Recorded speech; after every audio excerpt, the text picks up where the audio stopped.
Assalamualaikum warahmatullahi wabarakatuh. Selamat pagi guys, jumpa lagi di channel YouTube Keluarga DC. Selamat pagi ya guys, kita DC lagi bersih-bersih. Esok-esok nyapu guys, nyapu latar wes.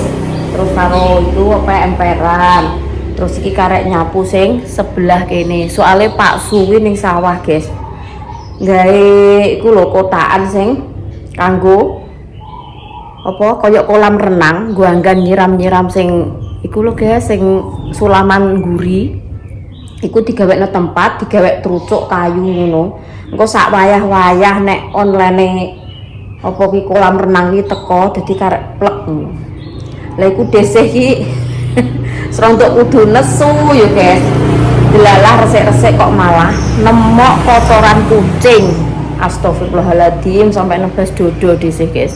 Mosok kucingnya kok yo mbuh entah itu kotorannya kucing mbuh entah itu apa iku muntah iki yo gak ngerti guys nek ketoke koyo muntah-muntahe nek kotoran kan yo gak ngono kan kotoran berbentuk bulat-bulat lha kuwi kok ngono wis isine dhisik iki mek kudu nesu-nesu goro-goro gawe kerupuk ora dadi lah kok iki malah ketambahan ning kursi ning meja kuwi nek kotoran kucing guys lho. Desi iki baru lihat iki mang esok iki mang sore-sore niku yo gak ngerti soalnya desi yo ora sapa lungguh ning kono. Saya tak suwepil no guys. Lho iki lho posisine iki ning meja karo kok ning meja ning kursi karo ning ngisor lho guys. Entah ini kotoran entah ini muntah-muntahe kucing desa juga paham nggih nek kotoran bentuknya kan mesti gilik-gilik nggih umpama ngangeke kucing lagi kok koyo ngene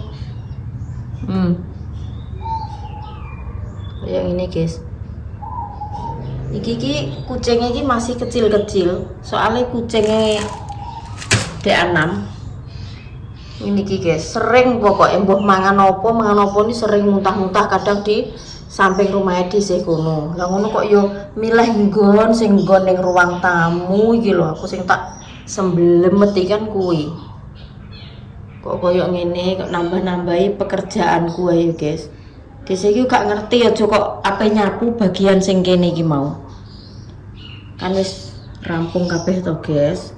Saiki Pak Suki penggawean iki ning sawah ngerisuk pletik bar sarapan langsung mangkat iki jadi pekerjaan rumah iki sing nyandak yo desih dhewe guys soalnya desih kan juga kerja ning jobo soalnya yo wong yo nyapu wae Pak Suki biasanya ngerisuk nih nyapu mungkin awake yo kesel kelelan yo wis aku sing nyandak kabeh dadine nyuci apa yo wis desih wong desih sing ning omah desi metu ngono kae yo rebut jinukup ya guys. Padahal nek Pak Suga ape nendi-nendi ngono ya disapokno sik.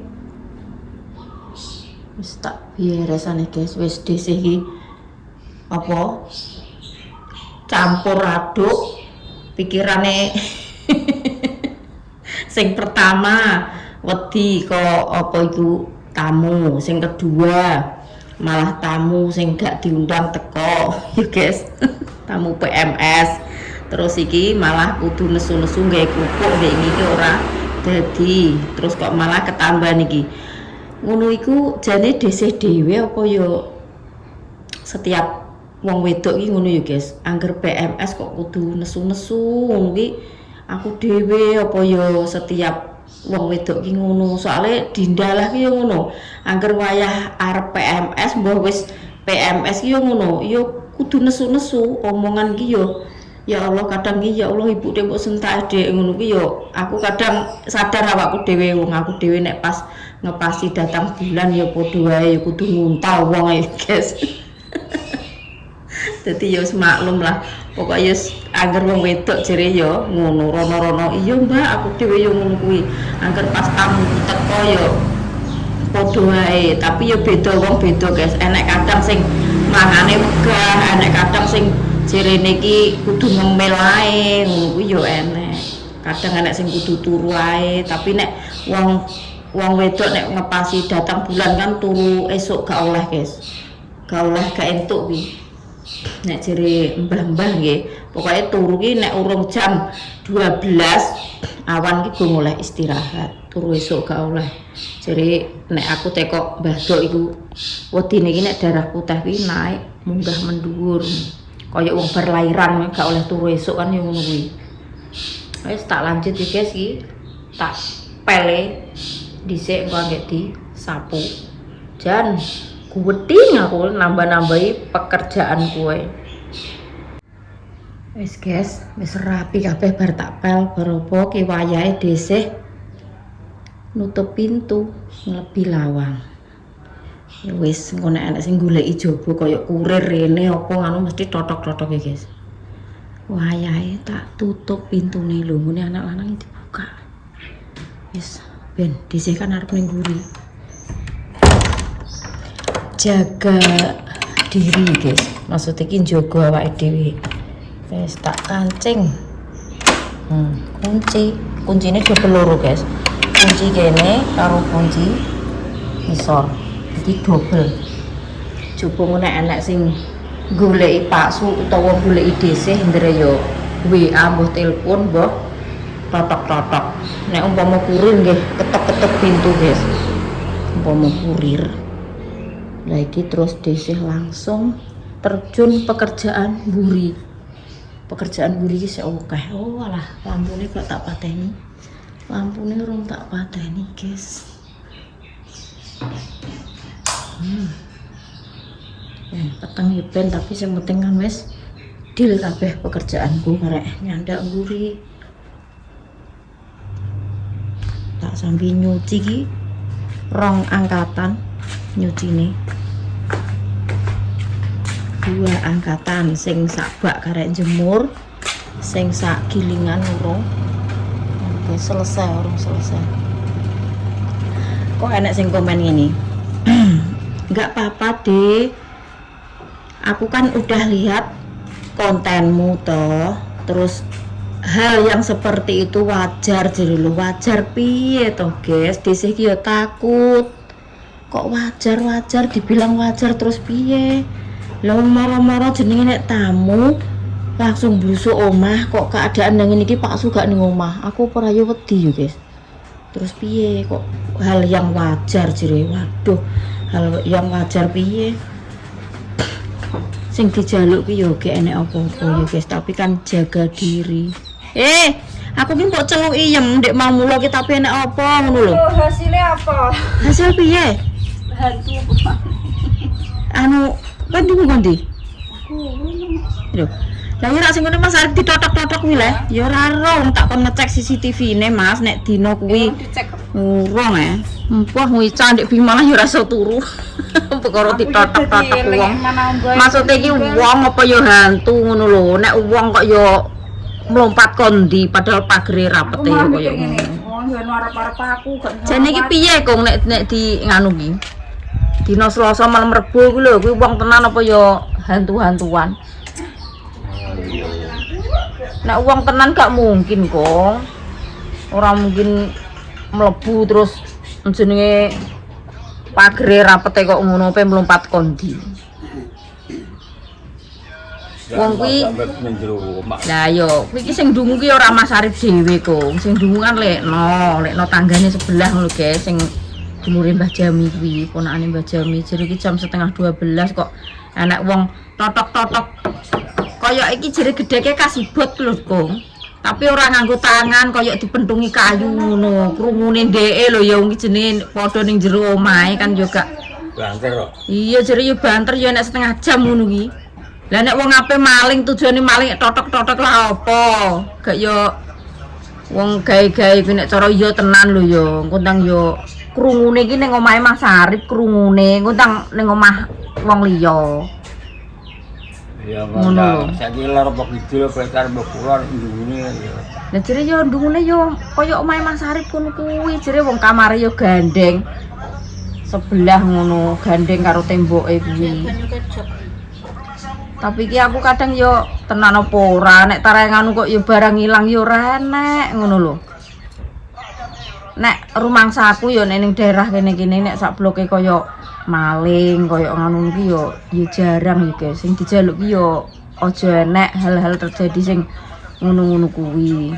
Tapi ki kok krungu totok-totok kok tanpa enek wonge ngono lho.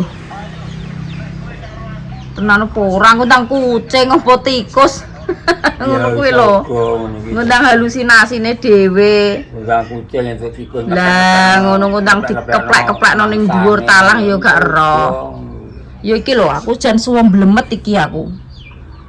Muntah-muntah ning kursiku ning nganu ning ruang tamu kuwi lho, Dok. Mangan apa tak mangan tikus diingi kae apa piye? Lha apa? Aku sok walah yo ki mang nyapu krak bangetan kok ngekeki pekerjaan aku yo.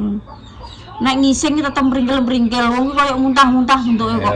Jenenge kewan iki. Ketok jenenge kewan iki. Sing pas ndeknane kae lho ning samping kono kuwi. Ning samping kono kuwi kan tak mak dia tak celuk cek ya nganu nek kucing empi di nganu ya aku ngono. Gubak cek ning kene tang mbuh mangan apa ngono. Lah ndek bengi iki nek mlebu yo ya apa aku pas ning omah kulon ngene cah-cah kae yo kok. Paling ya antarane yo aku yo lah iya kok rak yo ning ngarep omahku ngantek jam piro Dik jam 10 kliwat tok yo kae mbahku iki nek bengi iki guys yo jarang nek terus turu sore mbahku iki nek bengi malah metu-metu malah keluar kromono ki nek bengi dhewean ngono kuwi ngantek teko ngarep kono engko nek anu terus mrene anggere jinggae itu yo walah ayo buang. Lah yo lha apa neh iki gendenge dhisik iki guys. Atape ya seng kabeh. Iki munggah mono tikus gudak-gudakan ya wis kaya wong ape maling. Kae ngono lho ya, jenenge suarane mung suara iki ning mbone. Lah ndungune ya kon jero omah kan yo empoh. Abene iki jere yo tuk tuk tuk tuk kaya dipendungi nganggo kayu jere iki.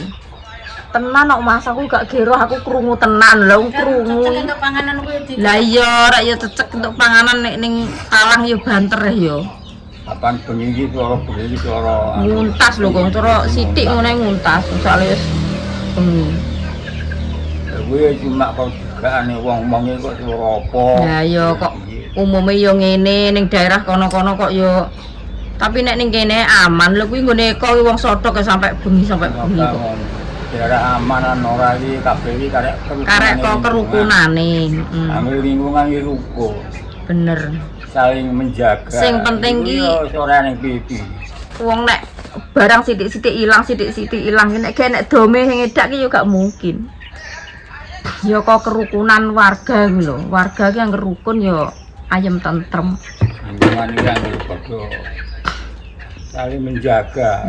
Sing arep mlebu ya wis ora wani misale wong isine iki isine melek kok. Mbah Kong jarang turu sore guys Mbah Kong. Mbah Kong ki nek bengi iki omahe anake diputeri ngono sampe teko ngarep. Nek sore bar magrib ngono ki malah digli lungguh ning ngarep ngene dhisik kono. Ngono ki nek urung jam 10, jam 11 urung besok menggiri.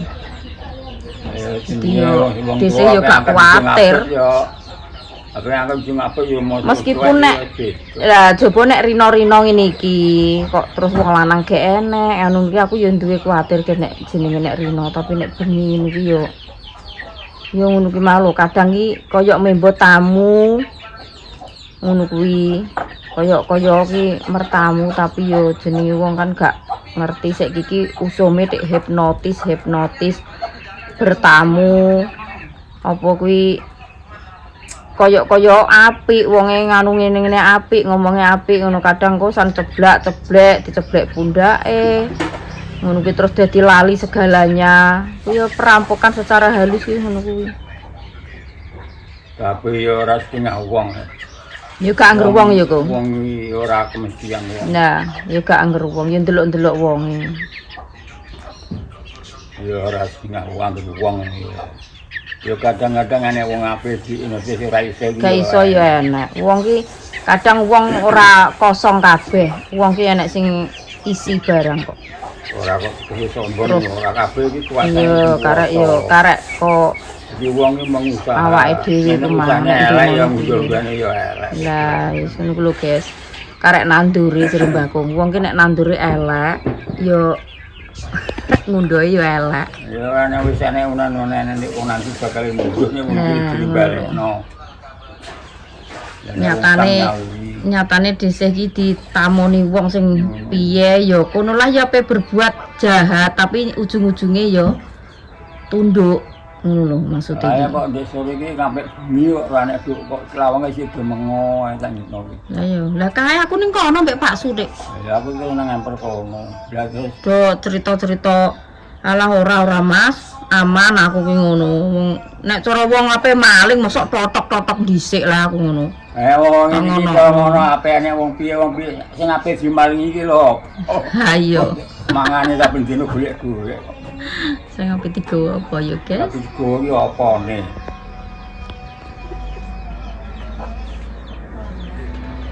Malah ning kono ya kopi mek gula nem ki. Ape nggawa gula kopine Mbah Kung. Gula kopi nyemat telat kok. Lah ya wong gedhe ke pating trombol kok ini. Iya wong Lawange Mbah Kung lho nek dipikir ya terus mau betak kuwi, Aku Guys. enggak tahu ya nanti lawang ya. Montore Mbah Kung iki setiap rino wengi nek naruh iki wis ning kene iki. Ya piye wong motor ini mata petak boyo Lah iya. bayani kok aku bodol ya ane. Ini mati bensinnya ora enek. Ya piye apa? Saiki iki walah tenan, Guys. Viral iki kak akeh wong totok-totok ku lho. Malah Nica ning kene wedi, Mas Arif ndek video diceritani ngono malah tambah takut yo, Guys. Tapi wong tak omongi Mas, wong wek mengko rapet aku ngono pager enek apa nek kaya nggonku malah los ora nek pagere. Mikir basa ora ketok iki lho. Rapet kaya apa omah, tetep nek jenenge wong basa Nek iki. basa halus sih tetep iso nembus kok. Masih ki tembok ya iso nembus. Ya wong jagungan iki dilewati ngono ndak ido ngerti lho. Ya nek jenenge bangsa halus sih masih awake dhewe lungguh ning kene iki lho. Wonge melok lungguh ning awake dhewe iki ndak ya roh ya, Kung. Ya ora ndeng. Wong jenenge setan. Setan iki ning dinggon iki enek. Ora ngrasakno iki kok enek gonjo ngene ya ora kok ning iki meng apa gonjo apa iki ya ngono iki tok. Ya muk gandane, kadang kan enek to sing lewat ngene terus remel kaya godhokan telo kemedul ngono kae. Ngono iki jere yo nggon ngono iki, Guys. Jerene ngono iki kadang wong ning andinge awake dhewe kan yo gak roh ngono kuwi. Ngono iki gendruwo ya kok sing ambune kok godhokan telo iki. Ya kok menawa kuwi enek basa ngono kuwi enek sing lipat kok piye. Ya mbuh liwat mbuh sing awake dhewe ngliwati ndeke kan yo gak roh. Ambune kadang seremel kaya telo godhokan ngene lho. Ya ngono kuwi ya nek wong sing wis kepercayaan apa wong jare basa anu iki jalan iki kok. Yo intine iki ngene lho. Wong apa ae diteror uang, dirampok uang kuwi ya kok tumindake awake dhewe wis ngono ae, Guys. Rasah di gawe gampang dipikir angel-angel kok tiwas marai penyakit ya, Guys. Nek awake dhewe nandure apik engko ndre yo tukule apik ngono ae. Serang arah nek wong cara apik disalahi wong tetep sing kuwasa lho gak turu. Sing kuwasa ki ora sare ya, Guys. Ya tetep ngingeti hamba-hambane sing endi sing bener endi sing salah. Ya gak kabeh wong ki diteror, dihipnotis. Tapi sebagai awake dhewe ya kok kudu iso njaga awake dhewe. Wong urip ning Jaga diri. Wong desa iki akeh hukum kok lingkungan. Nek wong desa ki pada umumnya Siji iki ana sing teriak ya sijine iki gampang ngrungokno gampang ndang karek ya tergantung karek wonge iki mau lho, Kung. Bolak-balikno ya karek wong. Bedane karo urip nang kota mbok jelas ya ora enek ngurungi. Nek ning kota iki wong masih tangga plek kadang nek gak kenal ya gak kenal tenan. Nek nang desa iki ngene kok teriak, tangga kanan kiri ndungu ya Lah, demoro. enek Kung sing komen, "Dik, kuwi umpama ning wekku ngono tamune sampean iki wis tak teriak-teriakno maling." Lah nek ning kene ya saruwe ya, Kung.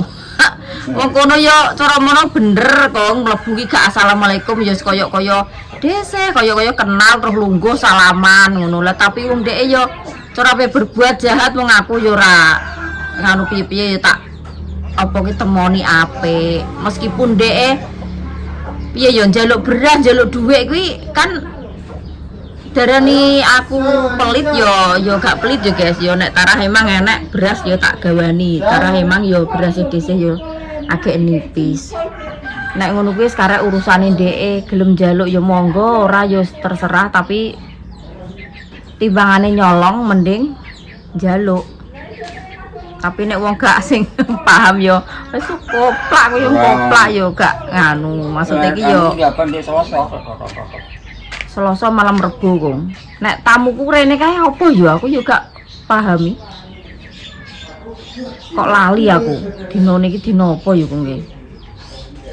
Ngono ya nek dibilang gak sopan ki yo tara yo gak sopan tenan guys, tapi kok aku ki iso ya ngene lho ya iso wong tamu ki ya mati kono piye kok ya wajib diajeni. Iya aku lah yo ngajeni kok yo tak kon sampai kok yo tak kon nganu lah njaluk beras kuwi aku yo ngene walah sepurane nggih Bu lah dereng nyelepno terus kuwi buka beras walah iya deh beras entek tenan kok ngono lah umpama enek lho aku yo gak tega. Umpama enak ya ora ketang mbuh 3 kilo, mbuh 4 kilo ndre ya tak gawane. Lah iki ngene ya. Nek sangka pengarane wong tua iki kadang-kadang iki utang membo ngono ya, Kong. Lah nek sing wong nah ngono kuwi sing tak anu. Jajaki wong iki piye ya? Iya, akeh yo. Aku nek ngomong ya apa anane ge, ya jujur. Mas yo aku urung de beras kan yo ngomong terus terang nek urung nyelepno lah meskipun aku dijaluki sangu wonge yo guyone Pak Su jawane iki kok ngene Pak Su ngene iki kok nek aku ceromono mulih mbok gawani sangu yo gelem kok Pak Su yang gawani yang guyoni ngono jawane tapi Pak Su ki wong jenenge wong karo wong wedok ki ora patek nganu yo guys gak patek ngreken terus tinggal metu ning gone Mas Arif ngono ujung-ujunge malah ngene ape mulih. Ya wis deh nek gak nek urung nyelepno ya wis gak apa-apa. Aku tak nyuwun pamit. Engko nek masalah sangu aku tak ninggone Mas Gendut kuwi lho. Nek nyeluk Mas Arif iki Mas Gendut kok. Tak ninggone Mas Gendut aku tak njaluk sangu, Dik. Ngono, ayo Dik ngono Dik, ngono. Tamu kuwi rak pengagune wong ndi? Wong Randu Blatung. Ya wong kuwi ya ora belut kuwi rak pengagune kono. Mbah wong Randu tenan. Ya mbah Randu tenan mbah ora wong aku ya ora kenal sing Mas Arif ya ora kenal. Karo ngene karo ya wong kuwi ya apa ya jenise nek ketok mi ya wong tenan ketok. Lah ya utang ya wong nyoba-nyoba ngono ya kok aku ki. Aku ya ngono kuwi. Kadang lho ngajak iki malah ngene kong. Ayo Dek nggae konten ndi ya Dek sing penak ngono Dek. Konten ning sing konten ning tengah alas ki lho Kong. Warung tengah alas alah koyo taman kuwi rak nggon karaokenan ngono kuwi le. Aku dijak rono, aku ya sepurane ya Bu, aku jujur nek kon nyanyi-nyanyi aku gak tahu. Gak pernah ning nggon ngono-ngono kuwi, aku ya tak sauri ae. Tak sauri ngono kuwi. Kudu lah mikir iki kudu aja mbok langsung mbok pikir sing kira-kira gampang-gampang. Kowe dijak wong sing tanpa jarang urung mbok kenal iku wis gampang kowe digagake melok. Ya ora aku lah yo gak segampang kuwi Kong. Lah tapi secara detail adep-adepan ki nek gak omongan sing sekirane pantes sopan kudune kan ngono. Aja langsung nolak mentah-mentah ngono ki aku yo emoh Kong aku lah. Yo tak sauri nggih sepurane yo Bu aku jujur nek masalah kulineran utawa aku jajan rono jajan kuwi aku tarah jujur terus terang iki gak pernah aku ngono. Gak tahu karaokenan sing ning tempat-tempat ngono kuwi ya jujur ae pokoke ya ngapuntene mawon aku ngono. Kecuali nek pancen kowe wis roh wong tenan wong kono tenan lha kuwi nek dijak jenenge dijak konten-konten dijak anu ya monggo nek nek sing roh tenan kuwi wong kuwi jarine kono. Dek iki yo ngene lho Kong, nek cerita karo aku sebelum tak konten yo guys, sebelum tak konten kuwi ceritane Dek iki pikirane koplak, Dek dhewe sing ngomong nggih, pikiranku ki stres Dek, pikiranku koplak mergo bojoku kuwi anut wedokan. Dadine aku mulane nurut-nurut koyo ngene. Yo isen ra isen tak lakoni dhewe, Dek. Wis sebelum tak konten kuwi, kan wis maune ape tak konten ki lah aku yo ngomong, nggih sepurane nggih Bu niki umpama kula konten jenengan purun. Lho konten-konten TikTok Dek, mboten kula kan gadah YouTube aku ngono. Ayo Dek gak apa-apa tapi aku urung macak Dek. Aku urung adus, urung macak ngene iki aku tak balik sik piye, aku tak rene neh. Aku tak macak sik. Lho, ya kok kaya ngono iki kok. Malah pedhe pendirane ngene iki. Lah iya. Anu kuwi. Makane tak pikir-pikir lah Dek omongane iki nyelot ngono lho kok aku ki. kok nyelot blakrak terus sing diomong ki Dik yo wong lanang ae ngene-ngene live ngene kenal kono ngono. Lah aku ki jawane yo dijak live ngono kuwi, dijak live. Ayo Dik engko terus kenalan karo wong lanang kono, karo wong lanang kene. Ngono iki, Gong. Tujuane ngono lho, kuwi karepe dhek iki males perbuatan sing lanang ngono menawa. Yo golek teman curhat kuwi balang mungkin paring yo ngono kok. Karo kene dhek iki Jupet cara ngono. Kaya dhekne ngono rasane sing lanang iki piye ngono lho Mas. Lah yo mbah, Pak yo ngene lho kok ngajake kuwi. Nek aku engko tiktokan karo DC, kok kan aku kan wong awal deh, maksudnya pemula. Kok ben sing delok aku ki nek gandeng sampean kan wis oke kok tak delok TikToke sampean ki sing delok kok wis oke ngono lho kok. Maksudnya dhek iki ngono. Lah aku yo gak tak gawe TikTok kok aku kok nglagati sing ora aku ki ngono. Wong dhek iki wong piye kok. Lah iya tak pikir-pikir kan ngajak ora bener ya kok kuwi. Kok ngajak ning karaoke ora gampang ya saiki kadang-kadang nek wong kang dikenal kok dijak rono. Lah yo sing baldoki malah ngene. Lah kowe ndak yo gelem ya sejak rono-rono. Yo redo tok ndak aku ki ndak cah cilik do aku ki. Ya mungkin nek lagi jeneng wong tamu ki diajeni ngajak piye ya. Iya, aku lah tek kono aja sampe dilakoni nek urung. Kono tek muni mlebu omahku ki gak salam, gak piye lah aku yo tetep panggah tak piye yo guys tak temui secara apik, sopan ngono lho. Yo terus aku bingung ku ki yo ngene kok lah yo. Jenenge tamu kok langsung blusuk kaya wis kenal ngrangkul aku ngene Gong, sapuku langsung tak selehno Dese, ngono ki langsung salaman ngerangkul. Aku yo domblong ngono lah ngeti wajahe ndek iki. Iki ibu ki wong kondi kok esuk-esuk lah moro-moro mertamu nek yo desterat tok ado-ado ngono lho mikirku ki. Kuwi ngono montor silean lho, Gong. Silean tanggane jerene lho yo. Ngene iki mang montorku yo silean, Dik. Lah yo nek mbok sileh ngantek suwen ning kene apa gak sing duwe goleki yo Bu aku ngono. Lah mangkane kuwi ngono. Dilak nang sawah lho. Sapa kok? Iki pengare le. Nggih. Sapa? Anu Bayu. Wah, halah. Arep nganu njupuk kangkung, Mas. Nggih. Apa Ya. Alah di bal-bal. Lah yo tenan nek ketep Nggih. Golek sing pinggir-pinggir ngono lho, Mas. Di kelinci, merupakan kelinci. Sing Mas Aripi. Kuwi genah nek ora benek dhewe wong kuwi genah nek koplak kuwi Dik. Jenenge ning ngene wong kok. Nek dhek kadane ngono kuwi ya apa stres karo bojone kuwi. Iya ya untuk ngarani stres ora stres perkara nganu gak yo karo bojone guys. Kuwi mungkine dilarak mati karo bojone. Wong tak tekoki rondo kok. Lah jenengan pun resmi cerai napa dereng? Yo iki proses Bu, Ede ngono, proses iki. Mungkine kok pikiran stres pengene ngluyur-ngluyur. Lah tak takoki ngene, lah tujuane jenengan ki arep teng pundi, badhe teng pundi. Pokoke aku yo kluyur-kluyur deh sak senengku, sak senenge atiku. Pokoke aku montor ora ketang sileh-silehan yo pokoke yo nek entuk yo mbah pokoke senenge atiku parake nendi yo tak nut ngene. Nek gak yo. Iya kok wong stres kuwi jadi ndek iki Stres kok panas kok pikiran kok nganu bojone kuwi yo. Lah mangkane aku ngene tak eling-eling lah yo.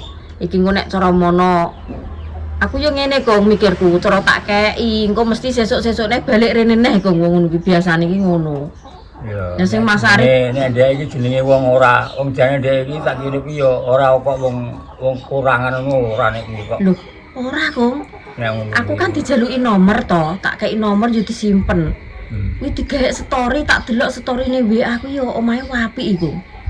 Lah Omahe iya. yo kusen apik foto ngono. Kurangan iki wong njaluk ora anu ora wegati ndek ngono. Ya mbah nek dienggo kebiasaan yo gak rokok. Soalnya ki amprehan ngene aku ki ape njaluk beres kowe ya di pamane iki ora tembunge kok ngene jane ndek jerate gak wong kekurangan. Aku njaluk mangan deh aku ke omah mau urung sarapan. Lah delalah dhisik pas wonge teko kene iki nek dhisik yo urung masak guys. Delalah kuwi aku ki yo ngesakno yo ndalem batin wong aku ki yo gak isanan. dibukai yo tutup sego walah Dede kok yo urung masak tenan ngono. Tenan Bu, aku ki ngomong nek A yo A nek B yo B Bu. Umpama enek sarapan yo sampean tak kon sarapan aku ngono yo tapi yo saeneke. Jenenge tarai yo wong desa ki yo sego sambel ki yo ora keri aku ngono. Tapi nek urung masak ini ki yo isih ngomong yo urung masak tenan aku ngono. Iki apa nih? Mbah aku nek yo lali yo dinane ki cara rene ki dina apa aku nek yo lali. Sing Mas Arif iki. Ya mungkin anu deh kenalin dek iki aku yo kok TikTok ki lho. Mbek koyo Mas lali mantan ki kenale yo kok TikTok. Aku tak njaluk sangu Mas gendut ae, Dek. Tak rono Dek aku Dek tak njaluk sangu. Mas Arif malah telepon aku ngene. Dek, jane iki tamu iki wong ndi Dek iki iso moro-moro esuk-esuk kok njaluk sangu. Lah sing roh yo sapa Mas aku. Ya mulih njaluk. Aku ki yo ora roh aku yo ngono. Nek lagi dikati le. Iya kok lah tapi aku cara menawa ape ngeweki wong tuwek nek cara menawa ora pantes ya nganu wong aku dhewe kene dhewe ya. Lah nek beras iki mbah piye nek ya duwe lah nek dhuwit iki kadang ya enek, kadang yo gak ngono yo guys, kadang iki jenenge wong nek koyo Mas Arif kan mbah piye wong panggungan dhuwit rakyat tangguh kok. Malah iya carane iki yo. Ya nek wong njaluk iki nek iso ngati dikasih nek ora iso tapi wong aku yo terus terang iki yo jujur urung nyelepno yo sok-sok dhe tak rene neh nek wis sampean nyelepno ngono iki gak yo. Mana sesuk gampang miso wong kadang-kadang yo gak kok ini aku njaluk aku yo gak tak gak kata-kataku gak ngono kuwi aku yo jujur. Walah ngapunten nggih Bu kok dereng nyelepke nggih Pak Su nggih tesik sibuk ning sawah ae terus berasku dibuka yo nipis tenan guys berasku. Walah iya deh beras entek tenan ngono. Wong kuwi iki anu kok nek bene ngono iki tak rasa gak wong kurangan ora jenenge wong yo melampiaskan pikirane kuwi malah panas. Panas pikiran cara menawa dhek sak geleme metu iki jero yo sak geleme tanpa arah tujuan. Pokoke butuhe dhek ngejar iki nggo deloki TikTok-TikToke wong kae ditekani TikTok ngono mungkine. Iya neng kaya ngono kuwi yo pikiran panas kuwi. Yo kuwi wong sing ngakune ngerak pisanan ki randu terus tak tekoki neh ngapunten nggih Bu randune jenengan pundi soalnya randu blatung niku nggih kathah desa aku ngono ya tunggal kecamatan nek trimo randu pedhe wong dong randu niku dong banteng jenenge dong banteng kayu tunggal kecamatan banteng kula ning ulung ya iya gak ya tunggal kecamatan lah nek mbek yo gak adoh ya cuma cara kene kono ya nek elon-elon ya setengah jam. Mas Nono mbah awak ngono gak erah. Tanggane, jere tanggane. Ya ora ngasih sepapat jam tok kono nek. Nek banter kok. Lah nek ngono Pak elon-elon nek kaya ibu-ibu ya. Soale iki setengah jam. Wong kuwi kadang ya wong kuwi ora wong kurangan dadi wong kuwi wong pikiran panas. Isa-isa kita salahno ape rene iki ndak wong sing anu kae sing ketok Bu sapa kae? Enggak, kuwi beda. Kae wong Medion adoh. Wis gak apa-apa ya guys, wong jenenge wong para tamu ya pokoke desa iki jaga diri ngono lho. Sedia payung sebelum hujan. Jadi ya ini memang mangko yo tak tutup ngarepe.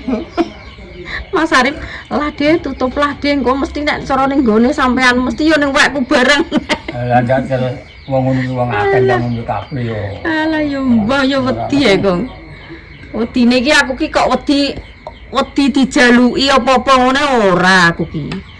Terus terang wediku ki nek ndek wis kadung macak terus rene tenan ngajak ngonten-ngonten ndi kuwi terus walah aku jawabku terus piye ngono lho kok aku. Ya kengko piye golek cara piye. Suwedeh iki ning kuwi aku nek trimo dijaluki apa ngono nek cara enak ya tak kasih. Tak paringi wong aku ki ora tegonan. Wong aku dikonten ana dhe tak mulus tak masak sing apik. Bentuk ya krungu kok. Aku gak masak dene. Aku gak pede yo nek gak wedaan ngene iki aku kulino nek gawe TikTok kuwi nganu dhe wedaan. Aku ki make up ngono. Tak kon alah Bu los Bu. Desih iki lho yo, ape adus urung adus di depan kamera yo los. Lah wong ape gawe konten kok leren ngenteni macak, leren ngenteni wedaan lho terus apaan aku. Ya aku dhewe iki kematan iki. Apa masak dhisik kok rene teh lho terus apa nah. Ya aku ki melose gambar kaya aku ki apa Alah, los. Sebenarnya kowe nek kok nggih ngono ki ndak ya apa yang Adus. Ya los. Kita ning pasar sik kita. Mbak Ti wis diingi kok. Lho, ndek iki piye? Wong ngiwangi gek kerupuk aku ke Lawan paling. sesuk yo, sesuk. Lawan paling. Kayak dibel mantrine. Iya dek langsung mampir misan. apa kira apa lagi. Apa iya golek bodi apa kok? Karo dhuwit ki lek wong wedok apa? Iki anune gak sida si anu kemah rek situ. Apa?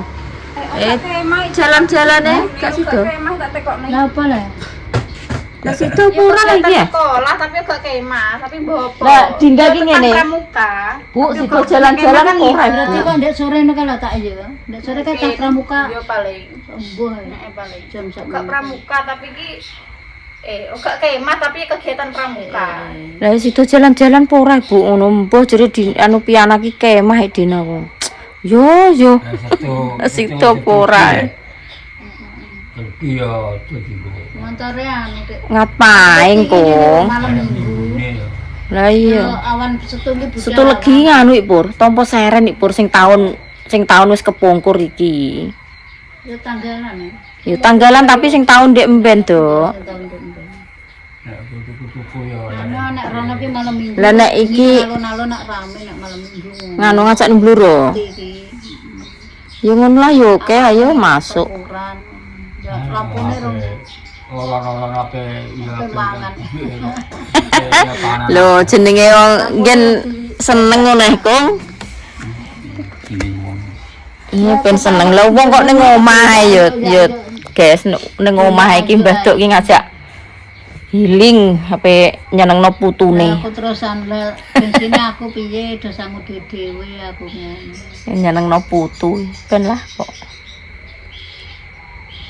Karek ndak bisa. Gua lampune yo dandan. Nek awane gak apa-apa ya, tapi biyen yo Nek malam minggu makan ki nek malam minggu nek ning alun-alun kok yo rame yo. Nek cara sida tenan. minggu. Lah ya tiki Malam minggu setu bengi, setu sore. Lah wis malam minggu dek, Kong. karo petile budal iki setu ya. Lah setu wis sore, Dek. Kok lah, Kong? Wong karepe cah sekolah teko ki budal. Alah. Nek kowe engko yo jek. Wis sore nang alun-alun ngono cah cilik seneng ngono. Lah nek minggu malam Senin ki wis gak rame kok ning alun-alun. Rame ning nek malam minggu, Dek. Apa sok minggune neh ngarep ae. Di tangane mari. Nek mlebu sang entek. Pengen nyenengno putune ya ben ya, guys. Kena pengen nyenengno putune lho dijak nglencer ape. Minggu lagi ya. Nek kanggone wong biyen-biyen hitungane wong biyen-biyen ya kuwi ya anu. Lah wes rasa jalan-jalan. Mbane ya mbane. Dinone gak apik kabeh, guys. Hitungi le. Ya ning mbaon ae apa piye? Kemis ya, kemis Jumat itu minggu. Wiki nganu iku. Nek saiki mas taune gak yo minggu kliwon e, Kong. Nek sing taun iki. Minggu kliwon e. Iki bapae dipon atau lagi kok. Iya ngatuake yo. Iya. Lah sing minggu kliwon iki kaya apa? Sing mbok ndo minggu kliwon ki nas taun ngono kae. Apa yo minggu wage kuwi elengku. Itu legi ya tahun Dek. Oh iku ya Nek sok setu ki tahun Dek sing Nek mbiyen kan setu legi, ngapain Senin Pon Selasa wage. Ngajak ngapain. Ngapain cah sekolah gak. Ono gak malam Minggu. Gak malam Senin. Nek gak malam Minggu ya bocah-bocah ya gak rame ki ya gak asik e wong sing di ngono ki. Nang ndoro nang kae to nggone dolanan ta. Iya, ning alun-alun ki nek malam Minggu rame kok. Iya nek bengi ku. Ning kabupaten, guys. Nek ning kecamatan ki yo cedhak, tapi ki ning kabupatene. Iya perketempuran kae. Lah tapi numpak motor ta loro yo anu iki sawi karo Numpak. karo piana Kae sepur mbah, sepur-sepuran mbah motor-motoran kae mbah. Yo nyetir dhewe. Lah ana diremot karek nganggokno mlaku ki. nganggo kuwi apa sepeda nganggo batu kuwi ya motor tak kuwi sing baku-baku. remote ning lho sing anak sing tukange remote. Lah nek sing yo masang ngono kuwi sih. Mainane ya akeh. Nek gak payu blas gene sing. Ya mangkane wong kuwi ya beda-beda, Dok. Jenenge golek pangan ki yo. Piana kuwi Iya, karek antri. adu nasib ngono kuwi kadang kok ya larang. Murah sing sebelah kene ngono kuwi, Dik. Kaya masak. Jenenge wong golek pangan ki yo Aku iki lho, iki apa dune endi aku ngono tak. beda-beda. Lah kok klengak-klengok rene lho kon kula putune numpak mobil numpak sepur aku ki. Ya kok sing tak cilik-cilik iki diables ora ono sing lho iki jane bedune endi aku gak lha ya. Ya sing tak cilik-cilik do ora mamenge aku kuwi gak tau ora ngono kuwi. Aku ya Terus pendulu. apa? Nek pengen mancing ngono kuwi ya nek pancing-pancingan, nek pengen masak ndeder ndok niku sawise wajan sawise ndok ya ngono. Lah jere iki ngajak nendi ngono tapi om ki nek adoh-adoh wong iki yo. Cara muni nyopere iki lho gak tau adoh om Nek iki. ngidul ki tak pengen model. Lah iya. munggah montore. Motor iki kurang kuat, guys. Nek umpama koyok ning sarangan, koyok ning Nek montore paling ya kuat Sing- sopir. sing lah iya maksudnya sing om sing gak wani. Montore lah yo tuwek kok keadaan cara ngono yo anu Dok. Motor tuwek cara Kok ngono. ndak anu kae. Ora kok sing Nek tas kaya sehat-sehat. jak mbahku ki melok ya kok kae. Ditas nang malah nggak tuku kae lho. Ning Tawang Mangu kuwi yo apik jane kuwi yo munggah itu, munggah Munggah dhuwur. pokoknya ngidul ki munggah terus. Lah yo koyo Munggah nek kuwi. menggak- Menggak-menggoke kuwi lho. Nek supir gak handal ki yo medeni wong. Ya wis golek sing edak-edakane sing penting putune seneng ngono wis. Yo guys. Ngono nggih kontene. Sesuk lanjut lagi. Makasih matur suwun buat semua family online dimanapun panjenengan berada sing wis ngikuti konten-kontennya keluarga DC ya guys. Bolak-balik matur suwun, terima kasih. Sing ning luar negeri, sing ning Indonesia, muga-muga diparingi sehat selalu, panjang umur, lancar rezekine, dimudahkan segala urusane. Sing lagi sakit nggih ndang cepet sehat, sembuh seperti sedia kala. Sing urung entuk jodoh ya muga-muga ndang cepet dapat jodoh. Sing urung entuk rezeki ya ngono, muga-muga mulai dina iki muga-muga kedepane rezekine bakal gede. Bakal rezekine bakal melimpah ruah ya guys, mengalir terus seperti air zam-zam. Ngono nggih, wassalamualaikum warahmatullahi wabarakatuh. Dadah Dok. Dadah. Kong, dadah. Ndak ketok ya kakak. Ketok. Ngono nek mau mari Kaget.